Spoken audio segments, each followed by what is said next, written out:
Welcome to JSR IAS academy. இந்த வகுப்பில் நாம் லகர லகர ழகர வேறுபாடுகள் குறித்து காண்போம். வாங்க வகுப்புக்குள் செல்வோம். முதல்ல இந்த லகர லகர வேறுபாடுகள் பார்ப்பதற்கு முன்னால் இந்த மயங்கொலிகள் என்றால் என்ன என்று காண்போம். மயங்கொலிகள் என்றால் உச்சரிப்பில் சிறிதளவு மட்டுமே வேறுபாடு உள்ள ஒலிகள் மயங்கொலிகள் எனப்படும். ல ல ழ, அதே மாதிரி ரா ரா ந ந, இது போன்று 8 ஒலிகள் மயங்கொலிகள் என்று அழைக்கப்படுகின்றன.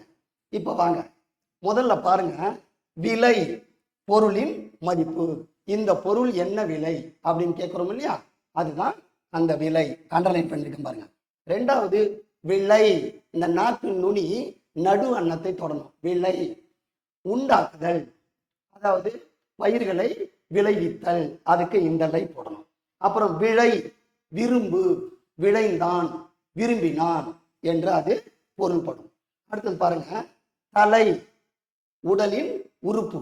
இந்த தலை இருக்கு இல்லையா, முக்கியமான ஒரு உடல் உறுப்பு, அதுக்கு இந்த லை. அதுக்கப்புறம் தலை கையில் மாட்டப்படும் விலங்கு, அதுதான் இந்த தலை என்ற சொல் குறிக்கிறது. அடுத்தது தழை, ஆடு மாடுகள் மேய்வது, அதுக்கு பேர் தான் தழை என்று சொல்ல வேண்டும். அடுத்தது இங்க பாருங்க, இலை செடியின் இலை, இலை எல்லாம் இருக்கு இல்லையா, அந்த செடியினுடைய இலை.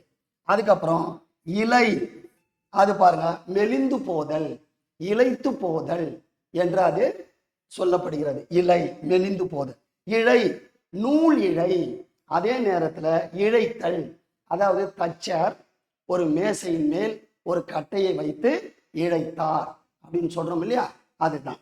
ஸோ இதுதான் லகர லகர ழகர வேறுபாடுகள். இதை மிகவும் சரியான முறையில் பயன்படுத்த தெரிந்து கொண்டால் நமக்கு தமிழில் எழுதும் போது எவ்வித பொருள் குழப்பமும் ஏற்படாது. நன்றி, வணக்கம்.